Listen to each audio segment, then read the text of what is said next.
A major development connected to the Jeffrey Epstein case is once again making headlines in the United States. New documents have just been released online by the Department of Justice, including FBI memos describing interviews related to allegations that had not been included in the massive Epstein files that were previously made public. Among these records are interviews with a woman who told investigators that she had been abused by Jeffrey Epstein decades ago, starting when she was only a teenager. In those interviews, she also made allegations involving former U.S. President Donald Trump. Trump has repeatedly denied any wrongdoing and has said he had no involvement in any criminal activity related to Epstein. However, the sudden release of these FBI memos is raising new questions in Washington. Members of Congress are now demanding more answers about how the Epstein files were handled and why some of these records were not previously included in the original document release. In fact, the House Oversight Committee has already voted to subpoena Attorney General Pam Bondi for testimony about her role in the release of these documents. So what exactly do these newly surfaced files reveal? Why were they missing before? And why is this story suddenly dominating political headlines again?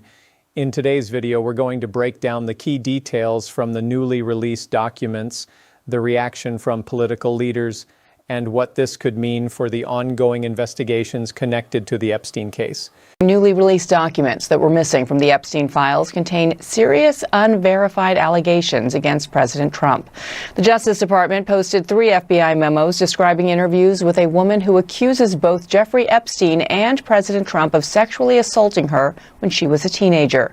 The White House calls the accusations completely baseless. CNN's Paula Reed is in Washington with the latest. And Paula, these were missing from earlier file releases, right? That's right. And this individual was interviewed by the FBI 4 times. And initially, only 1 memo was released in that initial batch of documents released by the Justice Department. And that was an interview where she made allegations against Jeffrey Epstein, but not against President Trump. Now, yesterday, these additional summaries were released, and they detail the types of allegations that she made against President Trump, where she describes being introduced to him. She alleges that he asked everyone to leave the room and, quote, mentioned something to the effect of, quote, let's teach you how little girls are supposed to be, and then describes an encounter where he pushes her head down to his penis and then told agents she bit Trump, who then allegedly struck her and said something like, get this little expletive the hell out of here. Now, in her 3rd interview, she allegedly said that she was receiving threatening calls. And in her 4th interview, it's interesting, she told investigators that she was concerned about why she was even coming forward because the statute of limitations had passed. Now, I do want to make sure we get in here the fact that President Trump has consistently denied any wrongdoing. In a statement yesterday, the White House described these allegations as, quote, completely baseless, backed by 0 credible evidence. The U.S. Justice Department has released documents involving President Trump that had been missing, suspiciously rather, from the Epstein files. They include FBI memos from 3 interviews with a woman who alleges she was sexually assaulted by then citizen Trump when she was a teenager. The president has consistently denied any wrongdoing. We should note that the inclusion of interviews in the Epstein files is not necessarily evidence of wrongdoing. It is an interview. White House Press Secretary Caroline Leavitt slammed the release of the documents, saying in part, quote, the total baselessness of these accusations is also supported by the obvious fact that Joe Biden's Department of Justice knew about them for 4 years and did nothing with them because they knew President Trump did absolutely nothing wrong, unquote. As the Trump White House continues to shrug off the scandal, Congress is pushing ahead, voting to subpoena Attorney General Pam Bondi. The subpoena to testify stems from the House Oversight Committee's investigation into the Epstein files and the federal government's handling of the case against Epstein and his sex trafficking accomplices. My next guest is a survivor of Epstein. Annie Farmer joins us now. Annie, let me start off by saying I know asking you about the worst experience of your life is not fun for you, not really for me either. How are you? Oh, I appreciate that, Jake. I'm doing all right. I'm glad to be with you. What questions might you have for Attorney General Pam Bondi?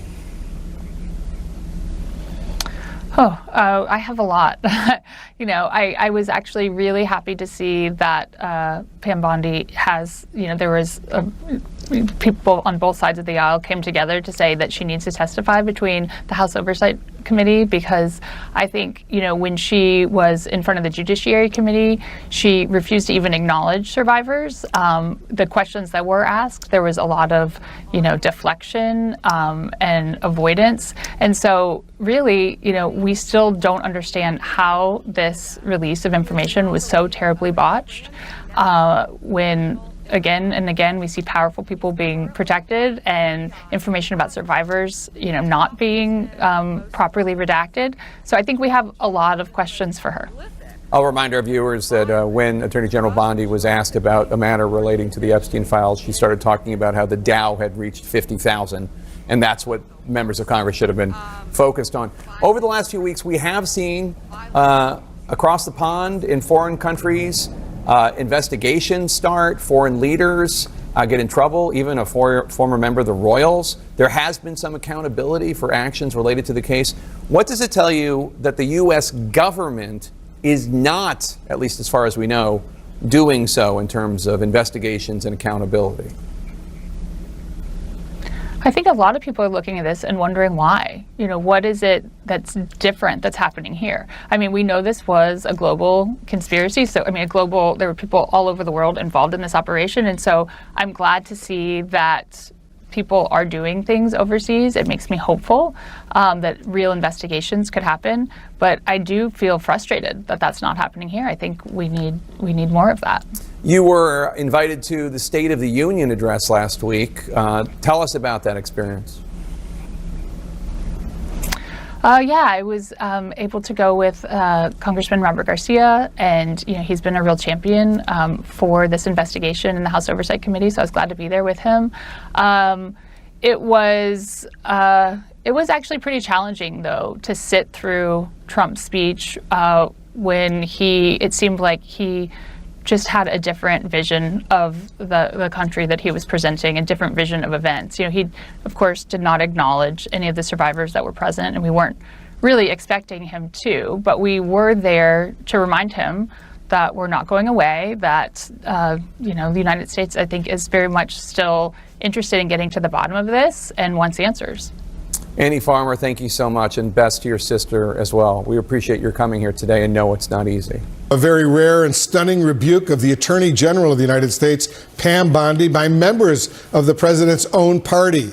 Yes, 5 Republicans on the key House Oversight Committee defying their chairman and joining with Democrats to subpoena Bondi over the Justice Department's handling of the Jeffrey Epstein case. CNN crime and justice correspondent Caitlin Polantz is here with us. So tell us more about what these lawmakers want from the Attorney General. Well, they're making a turn. A lot of this investigation the House Oversight Committee has done around Jeffrey Epstein has been talking to people about Epstein himself. They brought in former President Bill Clinton for a deposition. They had Bill Barr, a predecessor of Pam Bondi. But now it's a question of how the Justice Department under Bondi's watch handled the redaction, the processing, and the public release of these files after Congress mandated transparency for them. The Representative Nancy Mace, a Republican on the committee, was the one that moved to subpoena Bondi for testimony about this and has made clear one of the issues here for the committee is that not all of the Epstein files have been released. Congress is not happy with the Justice Department and with Pam Bondi. And really, it has been a boondoggle for the Justice Department as they've been working through these files and getting them up. There were failures to redact information of victims, exposing survivors' private information. There are documents that have not been released still and questions about that. And also, Pam Bondi is the person who a year ago said that the Epstein client list was on her desk, and that never materialized as a real thing. So it's going to be a really tough deposition for Pam Bondi. We're waiting to see what the Justice Department does to respond. We'll wait with you, Caitlin Polantz. Thank you very, very much. Thanks so much, Caitlin.